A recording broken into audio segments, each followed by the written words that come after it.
And I'm going to welcome you to our session about the OAT. My apologies for the short delay there. My name is Rebecca. I'm the Student Services and Admissions Officer for the school here at Southern College of Optometry. And we're going to focus all on the OAT today. So the Optometry Admissions Test is the topic of conversation this afternoon. And I am very excited to have with me in the room two of our current first-year students to talk about their experiences taking this all-important test, everything they did to prepare and get ready, how long they studied, what resources they used, so on and so forth. So before we get started talking about the OAT, I want to plug a couple upcoming activities. First of all, our webinar schedule will continue in May with a session related to reapplying for admission to SCO.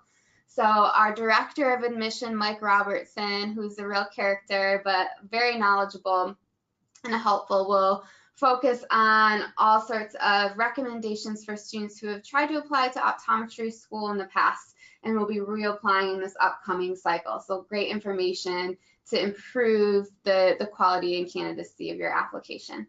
And then another event that I really want you to consider participating in is the ASCO Virtual Fair in June. ASCO stands for Association for Schools and Colleges of Optometry. And what they do is they bring together representatives from all 23 schools and colleges of optometry on one day in a virtual environment.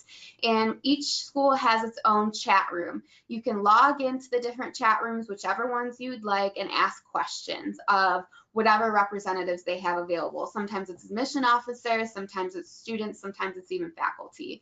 And not only can you ask your own questions, but you can read transcripts from the start of the event all the way up until when you're logging in. So you, if you don't have any questions or many questions of your own, can benefit by reading students' questions, other student questions. So I really like that event, and I encourage you to consider attending that in June. You can register for it now through this link I have here. I'll share these slides after the fact, so you can click on that link rather than scribbling it down right now. So keep those in mind.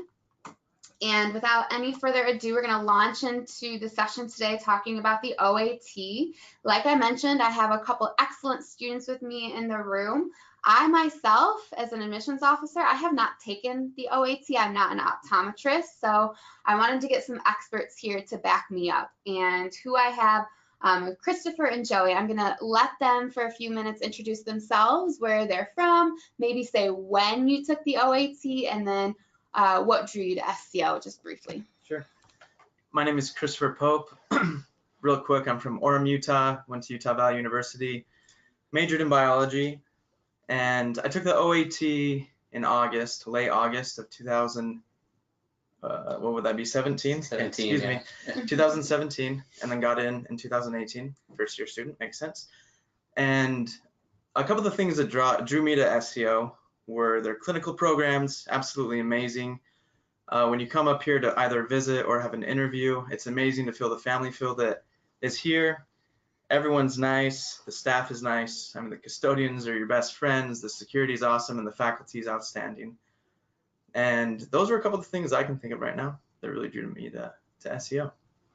Yep, so hi, I'm Joey Luiso. I'm from Olive Branch, Mississippi. I took the OAT in, I want to say September of 2017, so right around the same time as Chris.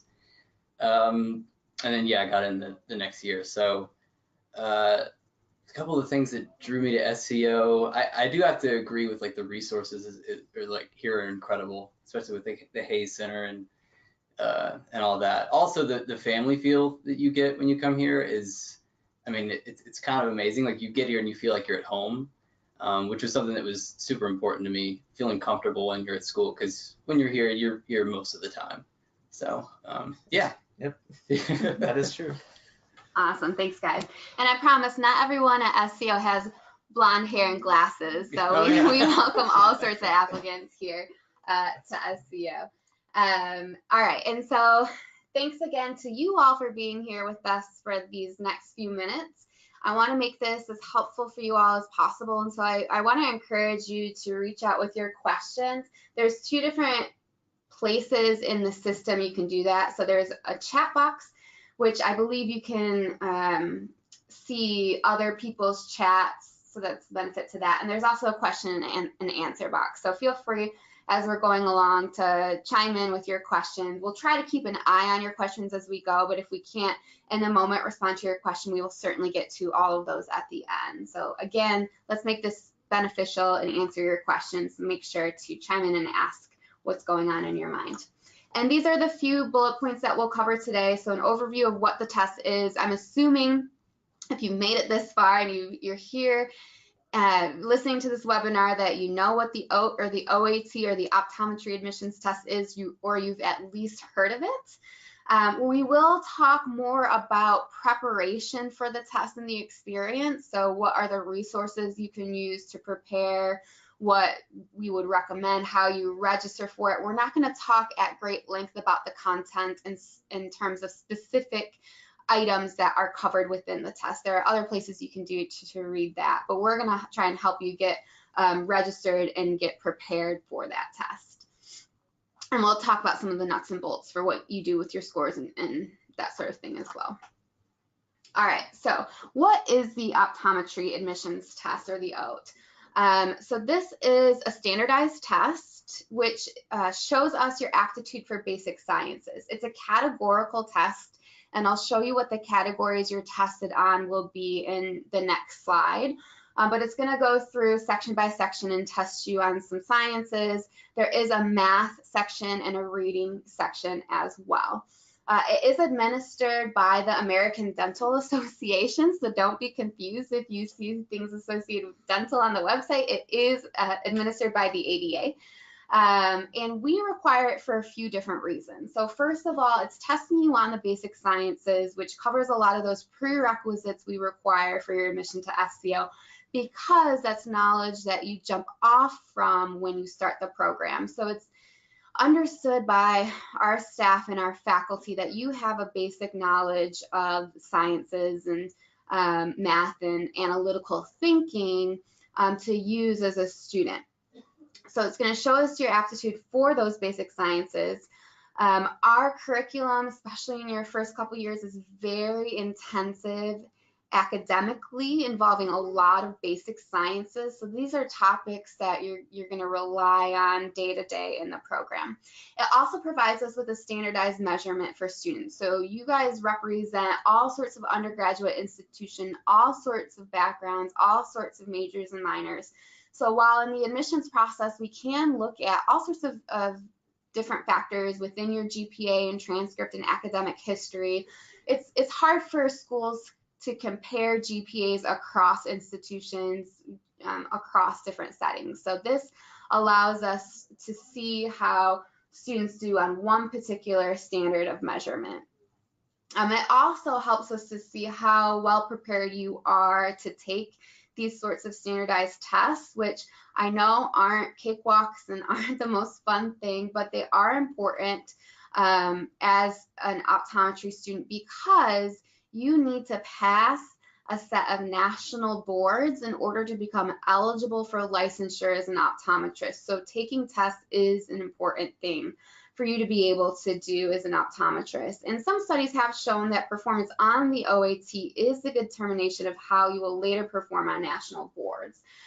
So those are a few reasons why we look at the OAT. When you're applying to optometry schools, you are not just your OAT score. I can't say that enough. We look at all sorts of factors. This is just one of them. So don't stress, don't pull your hair out and bite your teeth off to really be miserable about this test. It's one of a variety of factors. It is an important one, but it's not the only one. So we don't look at this in a vacuum. What you are tested on, categorically speaking: natural sciences, to include biology, chemistry, and organic chemistry. There is a reading comprehension section, which I believe you just read some articles and respond to questions. There's a physics section, which is, I'm sure, everybody's favorite. Of course, physics is important when it comes to optometry and optics. And there is a quantitative reasoning test. So you can see, based on this chart, the time allotted to each section. It is a timed test.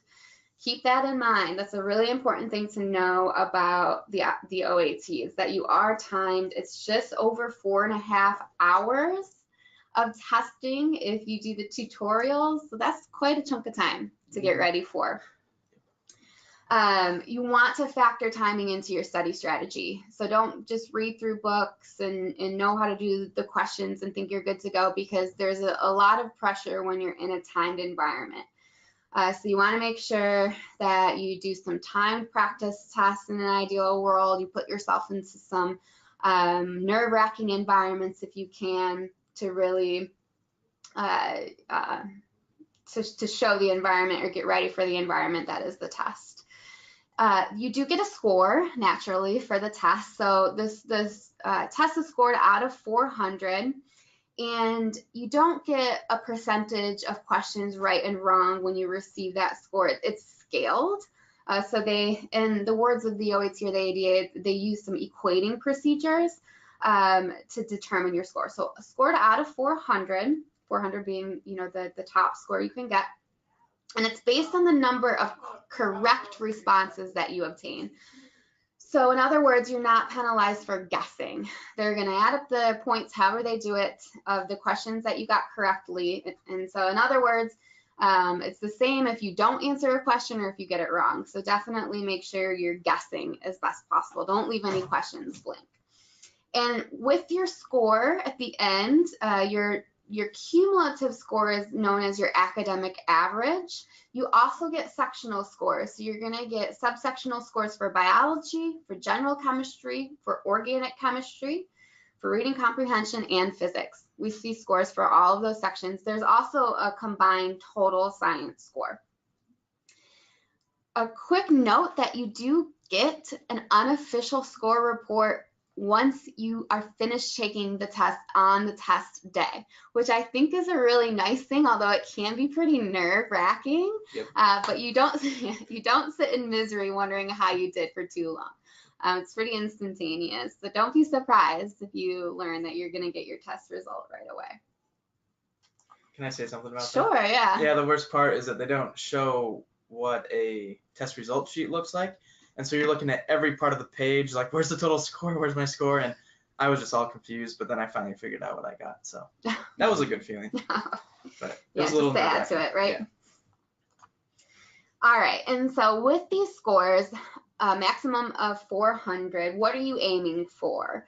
Well, here I show you our profile of entering classes for the last 10 years, and I've highlighted the last 3 years in terms of average OAT scores for entering students. And so generally speaking, for the last several years, our average OAT score has been around a 330.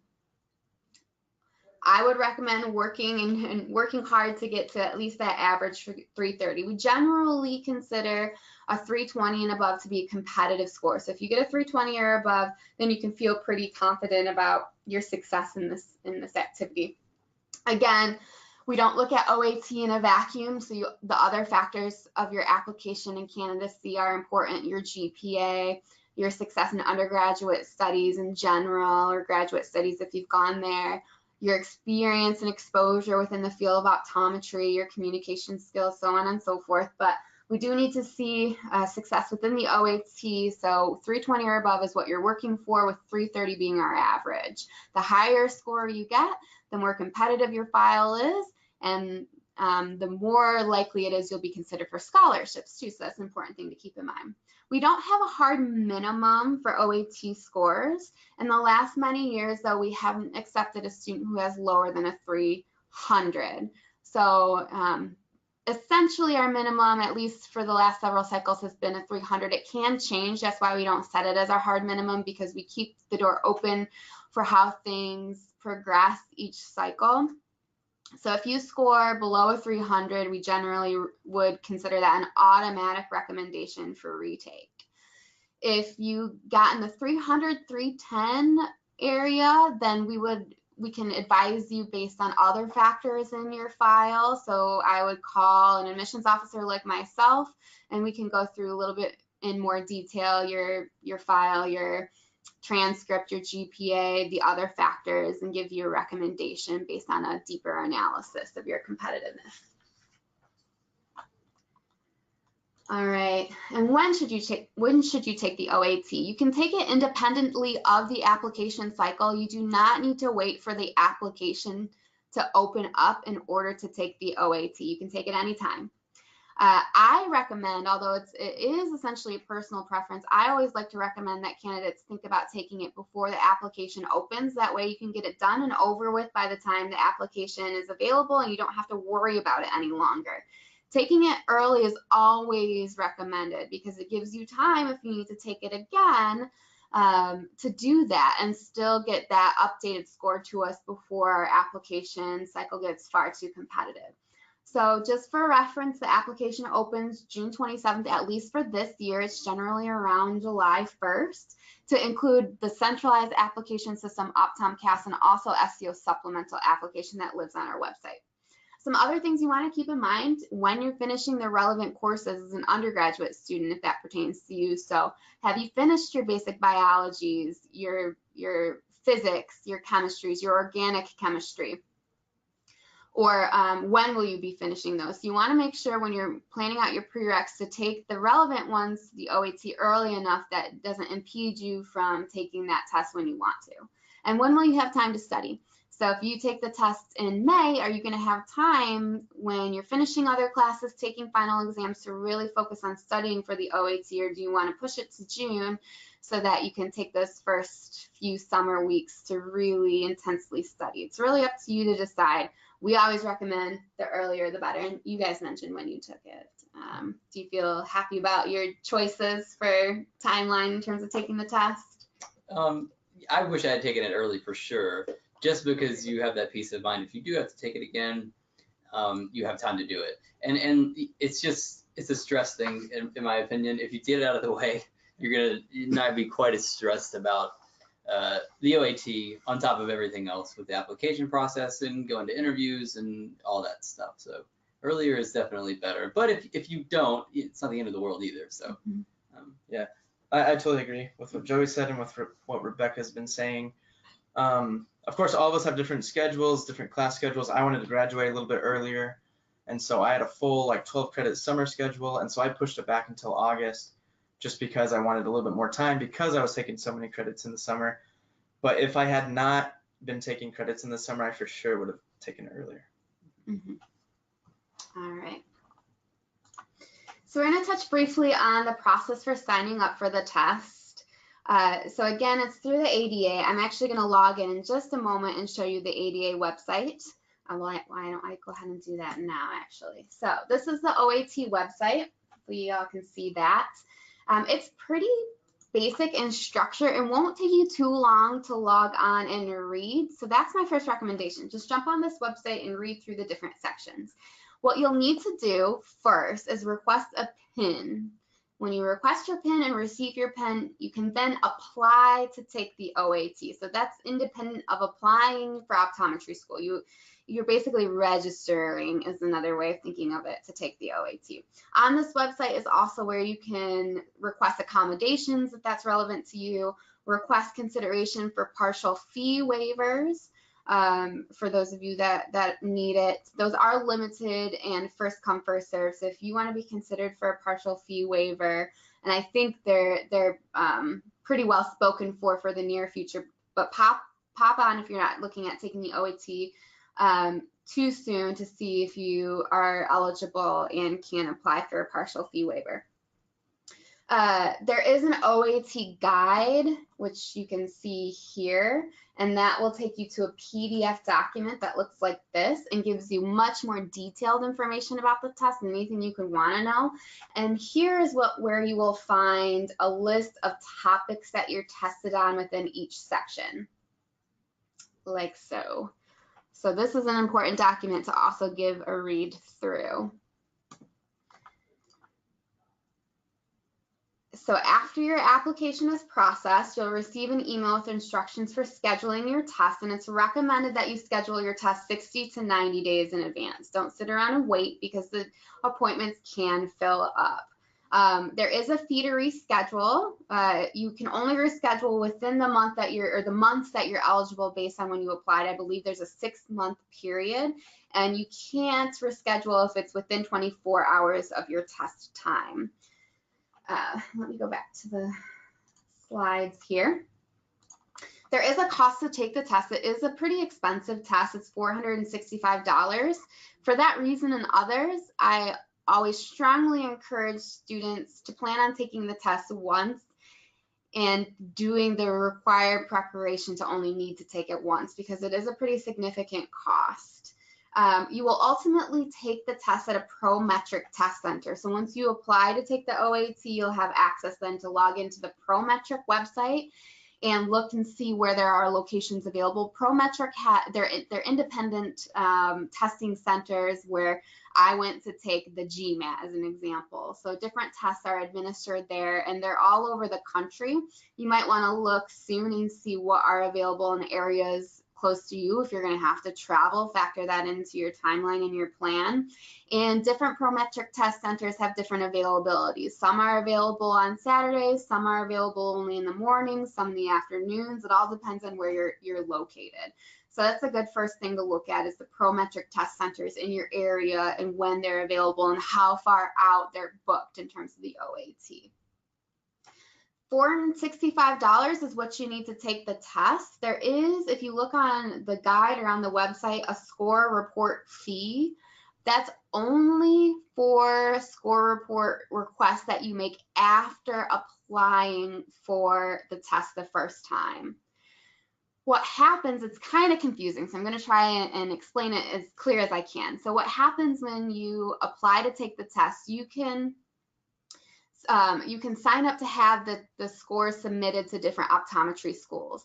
As long as you select one school for your score to be reported to, you're giving permission for for the ADA to release your scores to Optomcast, and then all schools that you apply to are able to see your scores. So again, you select one school in your application, you're giving permission for the ADA to release your scores to Optomcast, the centralized application system, and then all schools you apply to can see your scores. You can acknowledge on your application schools that you do not want to receive your scores, but you don't actually have to select every school you plan to apply to. So don't worry if you change your mind and you change the schools you want to apply to. If you've selected one school at the application time, then your schools will be able to see them.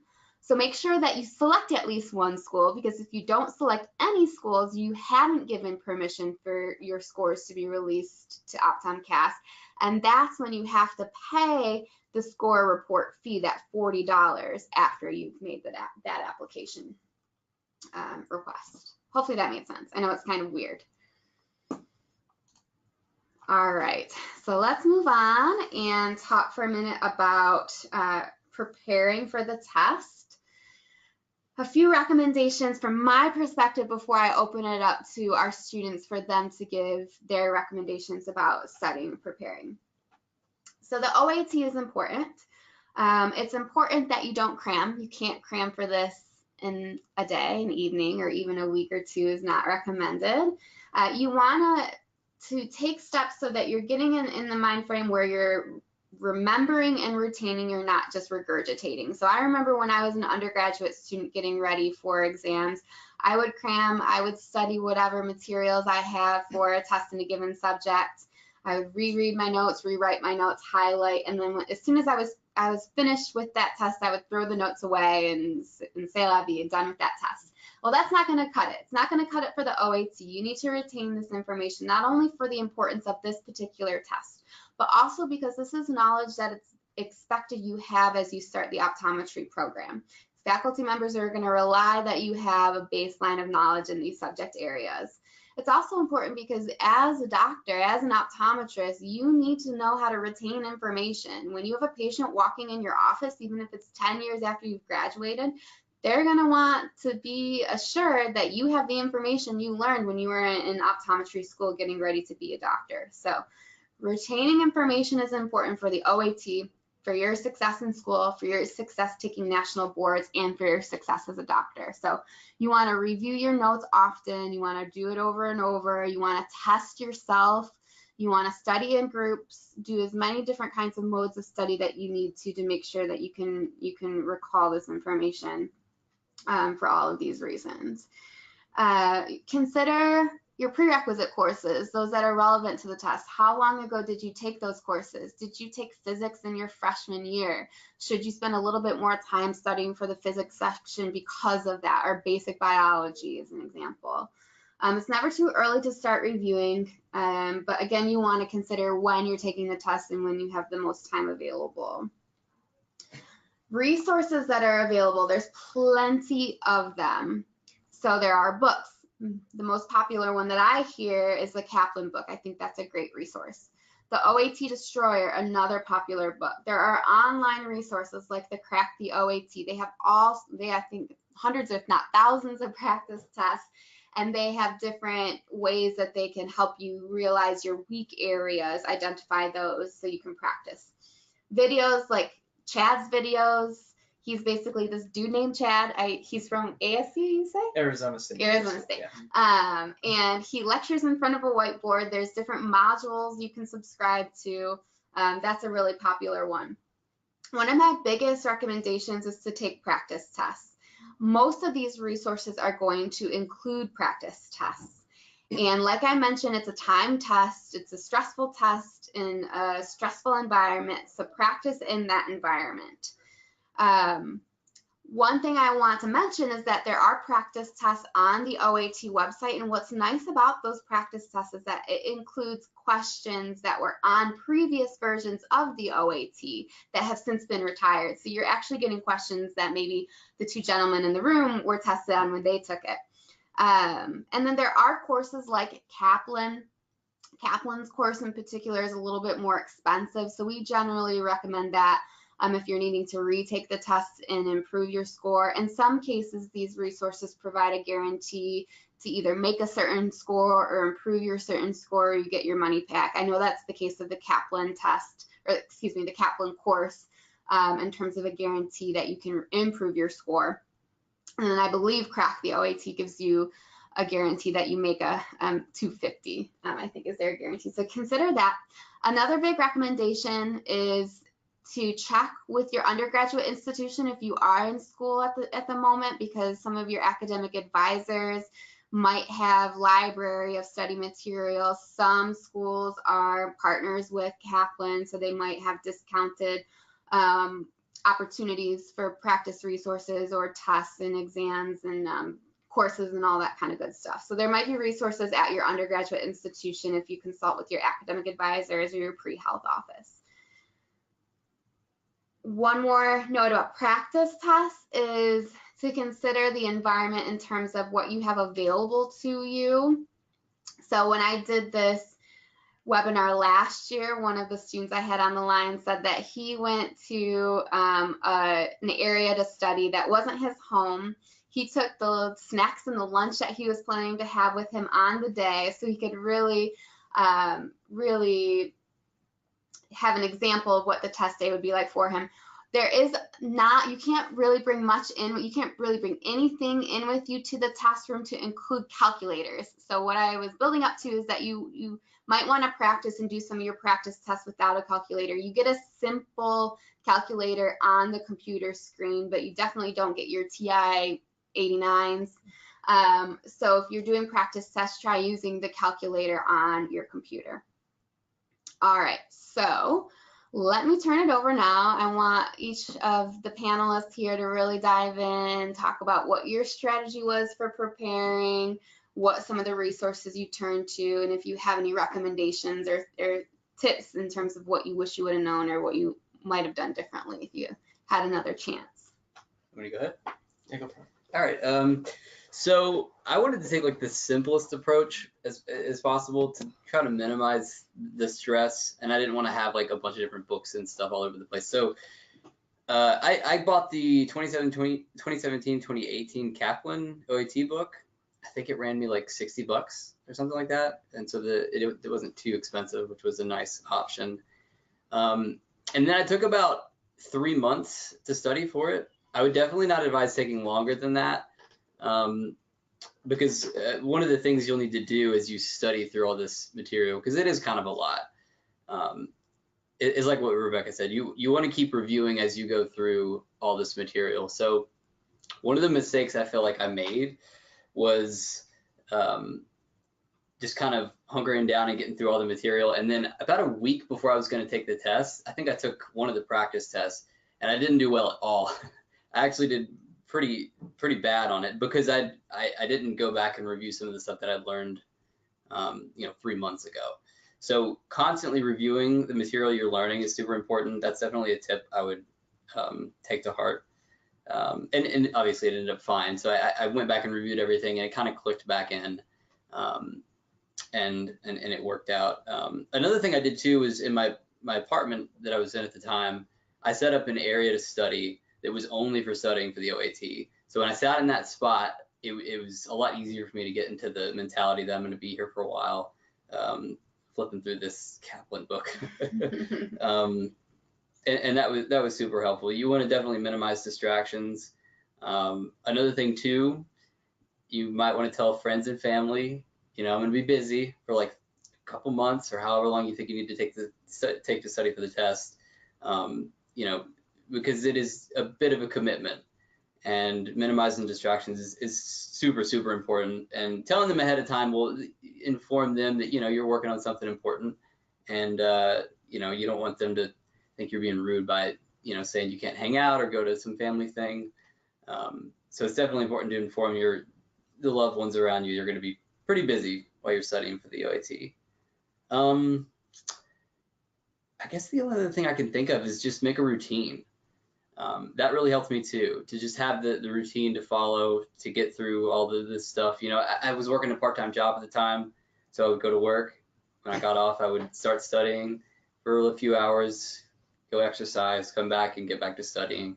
And it was kind of my routine for, about 3 months is what I took. So that was super helpful, kind of put the blinders on and just get through it. And you will get through it, it'll all be okay, even though it's super stressful. It's definitely worth it if you get through it and get into optometry school. I think Chris will agree. It's a lot of work, but it's a lot of fun too. So it's absolutely worth it. So yeah, that's my spiel.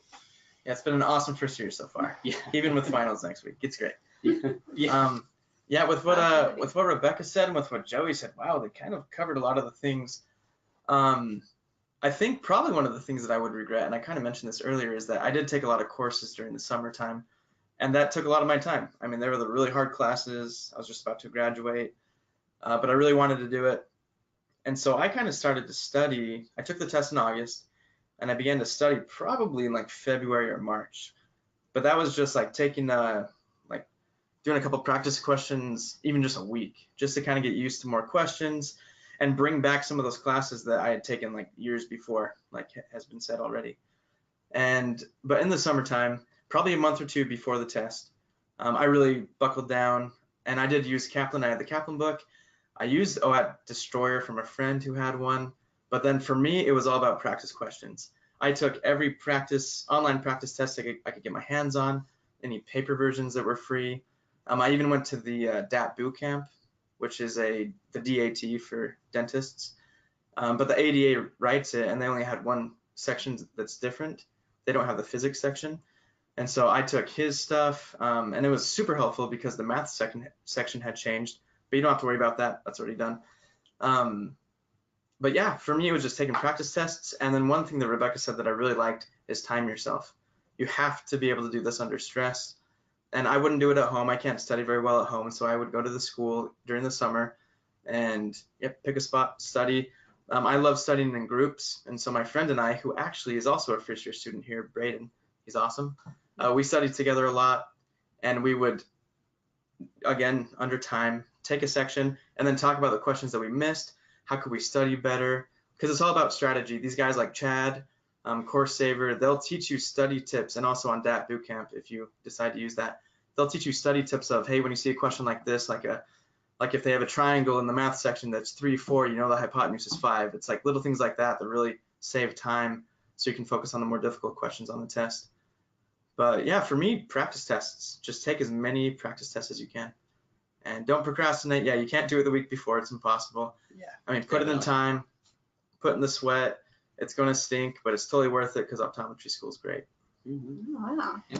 It's a lot of positivity from someone who's getting ready to take finals. Oh, yeah.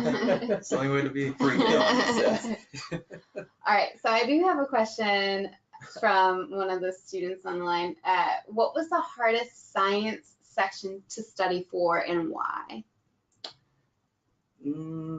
I feel like a lot of people who are applying, or the majority are biology majors. So biology, if that's you, is probably one of the easier. But harder, organic chemistry is a bit rough. What were all the sections? General chemistry is a bit challenging They're too. all hard, yeah. Yeah. I think a lot of people struggle with organic chemistry. If it makes you feel any better, because I know this is so stressful, and I don't want you to stress out too much. But I think when I took the practice test beforehand, I completely bombed like the organic section, the organic chemistry section. And I went back and reviewed things, and it was, I don't know, everything just kind of clicked back in, because I'd studied organic chemistry quite a while before I took the test. And just going back and reviewing things, I ended up getting my highest score on the organic chemistry section. So did I. That's yeah, fine. so maybe the organic chemistry is not the hardest. Yeah, section. maybe. Yeah, and that's I don't one know. thing. One thing that I noticed in taking practice tests, the Kaplan tests, I would score lower than I got on the real test. But then just so you know, like crack the OAT or OAT cracker, I feel like their questions were a little bit easier. So early on in studying, I got higher scores, not necessarily than I got on the real test, but early on in the game, it was kind of like a false sense of security because I was like, oh, I'm getting pretty good scores. But kind of like Joey, I wasn't doing very well on the OChem, but the OChem was my best score when I took the test, and I'm no OChem king at all. I actually had a hard time on the biology section, and I'm a biology major. So really just, I know it's easy to say, but pick what's hard for you and just spend time just working on it. And again, practice questions. Yeah, that's a huge thing. Like, I have to agree with, like, do the practice tests. Yeah. There's nothing that can replace the practice tests. And if you struggle in a specific section in that practice test, then that's probably going to be your hardest section for you. I'd say so. Because it differs with different people. I mean, I took like organic chemistry 1 and 2 in undergrad and advanced organic chemistry 2. So for me, I had more exposure in undergrad to organic, and that helped me. But somebody who hasn't had that exposure might really struggle with organic chemistry. So the practice tests will help you determine, I feel like, what your hardest section is going to be. And with the practice tests, because of course you can get practice tests where it's just one section, or you can take a whole test at once, and that's like what, 3.5, 4 hours. Yeah. And so I would for sure take a couple full-length practice tests just to work on your stamina. I mean, it is a lot of work. Your brain gets tired, but you got to keep pushing through. So I would practice that as well. That's a great tip. Myself, I want to ask a question. I often hear from candidates about physics and it being difficult because you do not get to take any kind of formula sheets in with you, nor do you get a formula sheet when you're in the test space. So any tips for cramming all that, and how difficult was it without having formulas available to you?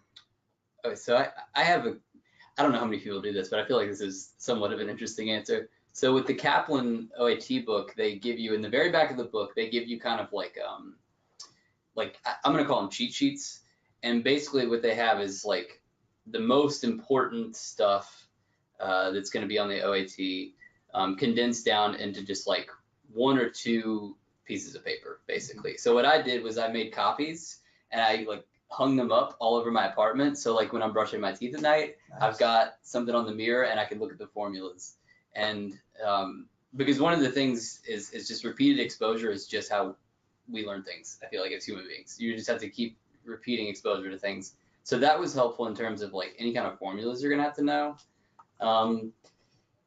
Yeah, that's awesome. I did not do that. I just kind of, I guess it is repetition. I just repeat them over and over again. Yeah, note cards. But also there are a lot of patterns when it comes to formulas, especially in physics. I can't name them to you right now, but I did notice some patterns. And so in a question, figure out what kind of question it is. Okay, what are they asking? What information did they give me? And of course, they'll give you some information that you don't need. But then start thinking, okay, well, how can I manipulate this information to get an answer? It's multiple choice. Do reverse test taking, I guess. Start with the answer and then go backwards. Mhm. I mean, of course, when you're taking the test, go through the questions right off the bat, and then go back to the hard ones. Don't waste time. Yeah, that's a big one too. And when you do these prep like Kaplan and stuff like that, they give you test taking strategies because it is absolutely a strategy based test. Yeah. You have to know the material, but it's a problem solving test. So when you use strategies like that, like if you have to work the problem backwards, do it, and you might get that one right. And it's all about getting as many right as you can. But I like Joey's idea. Put them all over your apartment and just study them all the time. Yeah, great. You guys are smart. Oh. All right, so I see some other questions coming through, and we will get to those in just a second, but I want to make sure to finish some of these points that I want you to know before we dive into more questions. So first of all, some things you want to know about the day of the test. You want to be there early. You are required / strongly recommended by Prometric to get there at least 30 minutes prior to your appointment time, but I think you should get there a little bit earlier than that. Again, one of my panelists last year said that he was planning to get there an hour before his test time, and he's so glad he did because he got a flat tire on the way. Oh, yeah. Cool. So things like that can happen. Get there early because there is a process you have to go through to check in, and you don't want to be stressed and down to the wire getting your fingerprints taken and whatnot, and then sitting down in your chair to take this 4-hour test. So get there early. You need to bring 2 forms of identification, one primary identification that has your name, signature, and photo. You need a secondary identification that could be anything with your name, could be a library card. You do have to give your thumbprint, I believe, or fingerprints in some way, and you cannot take anything in the test center with you or in the test room. So you get a locker to put personal items, small things. It's not very big, but you can put your cell phone in there, your car keys, that sort of thing. You cannot take in with you. You cannot bring any books, no study materials, no scratch paper, no tissues, no headphones or earplugs. You are provided with small little earplugs or a headset. I got a headset, headset. and I used it, yeah. So those are helpful. And you are given note boards, so not scratch paper, but if you think back, I don't know if you guys are too young to have overhead projectors when you were in elementary school that had those clear see-through sheets that you could write on with fine tip markers. You can't really like erase it. It's not like an erase board, but you can write on it with those markers. It would dry and you could remove that with water. Basically, that's the kind of thing I believe that it is. So you get boards, you get 2 of them. If you need more, you tell the testing center staff and they provide you with more note boards. You can't take in with you any outerwear, no writing utensils, food, gum, medicine, no good luck, rabbit's feet, no watches, no jewelry. You can take wedding rings, engagement rings, but basically nothing but yourself and your brains. Yeah. And you leave everything else in a locker, but again, it's not very big.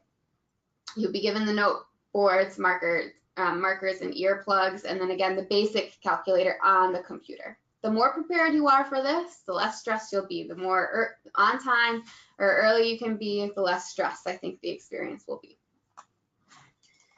And then after the test, so one of the questions was about the score reporting again. Let me reiterate that. I know it's weird, I know it's confusing. So basically, make sure you select at least one school you're going to apply to when you apply to take the test. That gives the ADA permission to release your scores to Optomcast, which is the centralized application system. Select at least one school, and then whatever schools you choose to apply to will see your OAT scores. If you don't select any schools in the application, you haven't given the ADA permission to release your scores.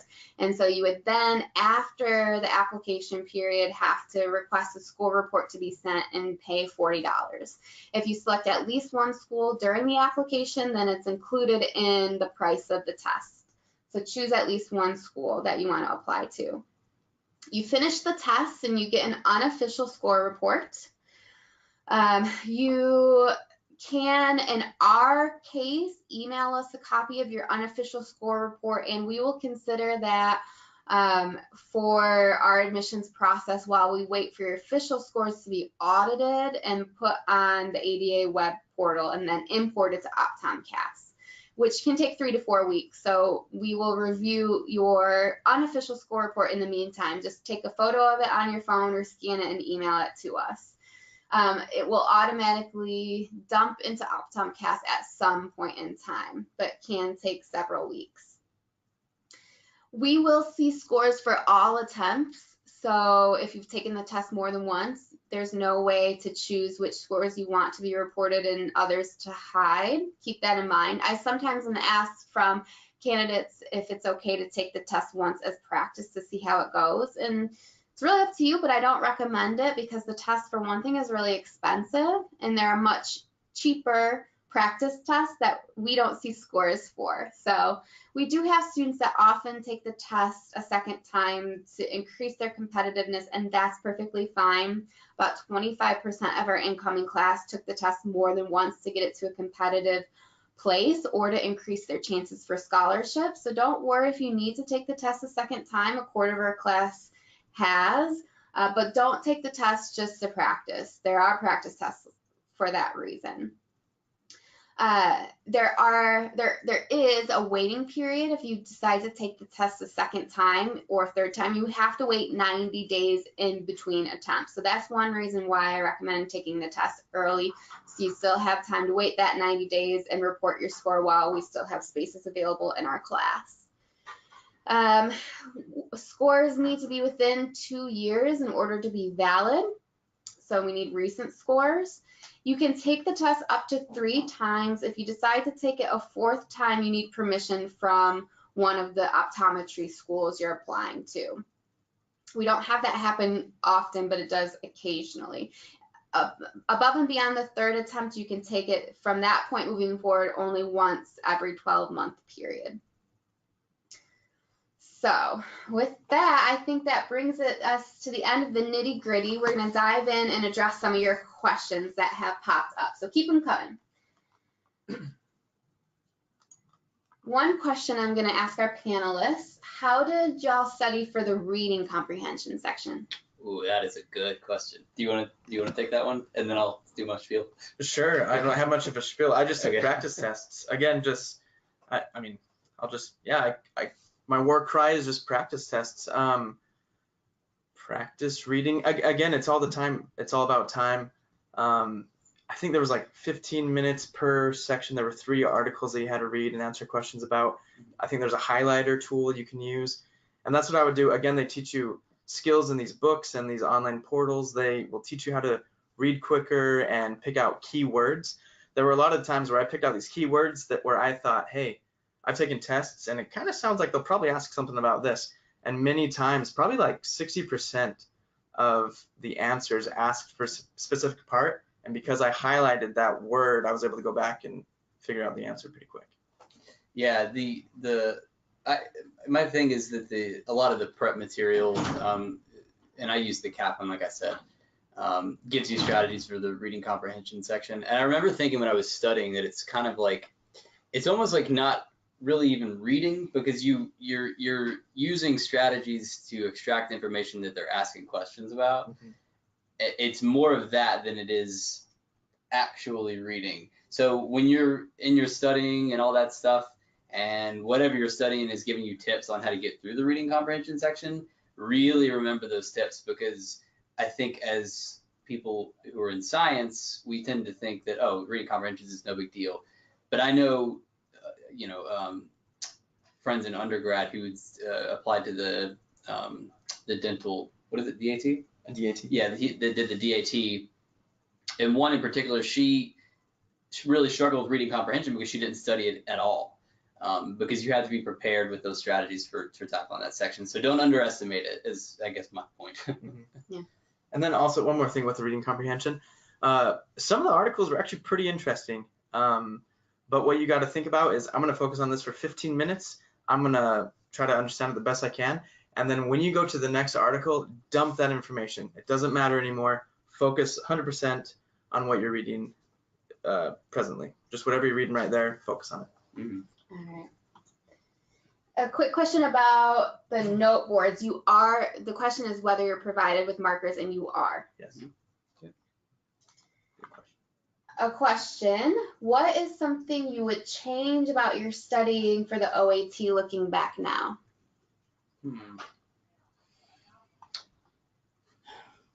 I think I would take more practice tests because I took like 2. I don't think that's enough. Also, like I said earlier, just making sure to periodically go back and review stuff you've already covered, because, you know, a month and a half in, if you're trying to remember something you learned a month and a half ago, it's not as fresh. So that's a huge, huge thing for me. Yeah. I think part of it, the week before I took the test, I can't lie, I mean, I probably put in 70 hours with my friend, and it was good because it was like all review. We went through everything, went through a bunch of practice tests. It was good for me, but to retain the information, start early. If you're planning on taking it this summer, like start today, go look at the online resources and just start knocking out some practice questions each day. Tell yourself you're going to do 10 practice questions a day, and then focus on the bigger tests in the summer when you have more time, and you should do just fine. Where did you find all the practice tests, and did you have to pay for them? I got my 2, my little 2, which they were full practice tests, which that was nice. But they just came with the Kaplan book that I bought. I'm pretty sure it was online. Yeah, they were online practice tests. Yeah. But it sounds like you took more practice tests than I did, so maybe that's a better question for you. Yeah, I mean, like just on these slides, just look at the slide.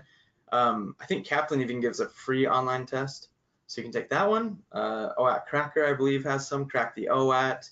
The DAT bootcamp, again, you have to skip the perceptual ability part, but just take another physics test. Type in Google, just, OAT free practice tests, and there's that one on the OAT website that's has real questions, and just go for it. Mm-hmm.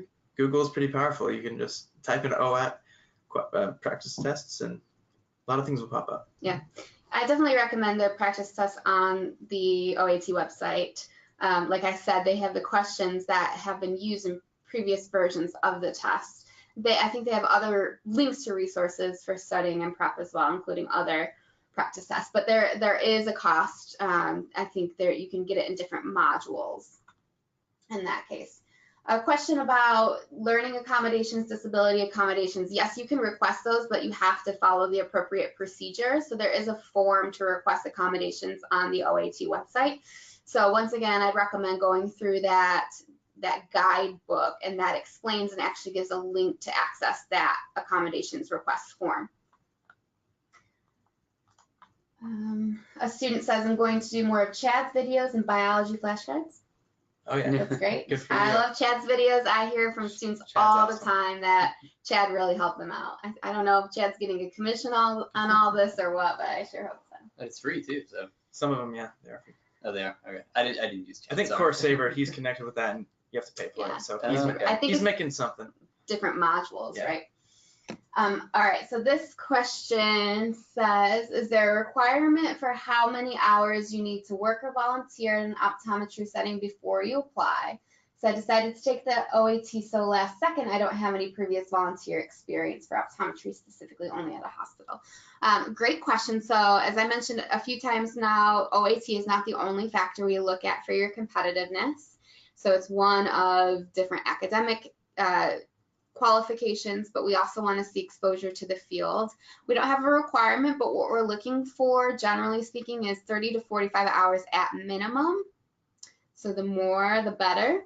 And we like to see that spread out across a couple different, or 2-3 different types of optometric practices, because not all optometrists do the same thing day in and day out. They don't all work on the very same equipment.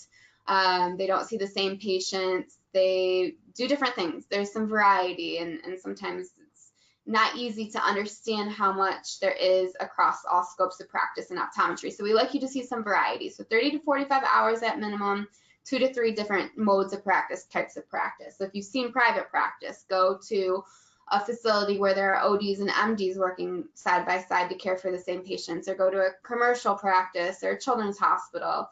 Some variety there. So 30 to 45 hours, but that's a minimum, and it's amongst other qualities we're looking for in an applicant. And that's the last question I see in the chat box. Oh, here we have another one. Does working a job as an optician count? It does count toward your exposure, but if that's the only exposure you have, we want to see some variety again. So even another 5 to 8 hours at a different practice will help give you that diversity. All right, we'll give another few seconds for your questions. While that happens, let me give you a couple other bits of information here. So contact information, email me anytime. If you want to talk about your candidacy, your competitiveness, you want to talk about different scenarios. If you get this score, what would happen if you get this score based on other factors in your application? I'm happy to do that. You can send me your OAT score to that email address. I highly encourage you guys to keep in touch with us. The best way to do that is by visiting explore.sco.edu.